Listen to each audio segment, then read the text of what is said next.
Daar's nou, jy wat nou 'n rolman was, jy het nou seker bekend van 'n sekere Hollandse dosent wat daar in Stellenbosch gebly het, wat oorgekom het en hy het 'n helper gehad, oom Dirk, wat vir hom gehelp het daar. Kan jy 'n bietjie die storie van oom Dirk en die bicycle vertel?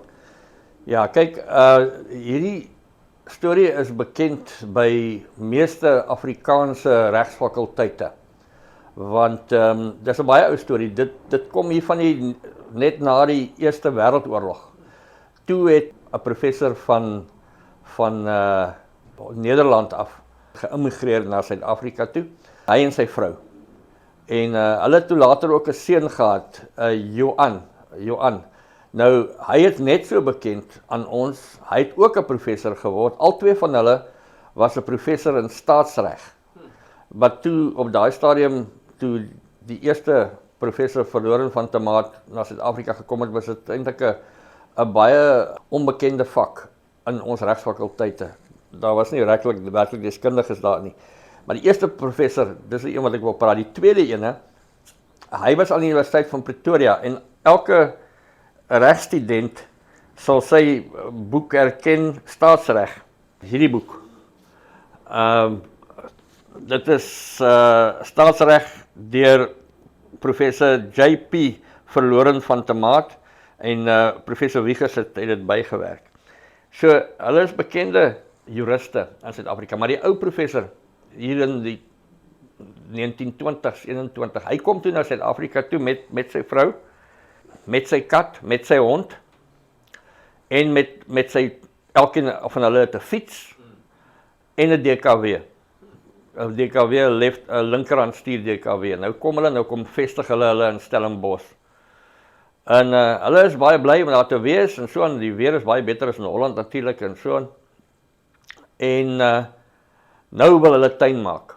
Dis nou amper soos hulle sê toe Noag strand op Ararat, toe sê hy aarde maar is nat, nou kan 'n man mos tuin maak.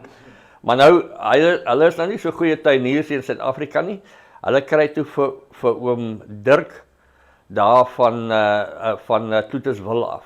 Oom Dirk bly in Toeterswil, hy's 'n baie goeie tuinier, hy ken die omgewing en hy kom maak nou vir hulle tuin. Maar wat oom Dirk nogal geplaat, was dat die twee ou mense het 'n kar wat daar in die garage staan, al is dit nou linkerhand stuur, maar hulle het 'n kar, maar hulle ry fiets. Dit verstaan oom Dirk nie. Oom Dirk self is 'n man wat 'n rally dikwiel fiets gery het, maar dis omdat hy nie 'n kar het nie. As hy 'n kar gehad het, dan sou hy liewer met die kar gery het, maar hierdie ou mense ry fiets, tot die ou anti-ry fiets. En dis nogal vir hom bokant sy vuurmaakplek. Maar hy het dit vir homself gehou, hy het in die tuin gewerk, maar toe kom die somer. En toe het somer word, toe begin hierdie Hollandse kat van hulle met sy dik wol wat hy nou in Holland opgebou het, begin hy nou hierdie dik wol afgooi. Nou verloor hy verskriklike hare. Nou, as die oom of die antie iets wil geweet het, dan het hulle vir oom Dirk gevra, want hy bly al jare daar, hy het groot geword daar, hy ken Suid-Afrika hulle nie. Nou gaan die antie Verloren van Tamaat na oom Dirk toe.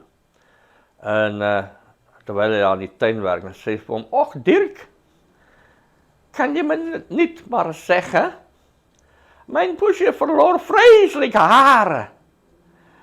Wat kan dit wees?" En nou ons almal weet dat en poesje in Holland is 'n wyfiekatjie. Dis 'n wyfiekatjie. Maar oom Dirk het dit nou nie geweet nie. Oom Dirk verstaan haar verkeerd.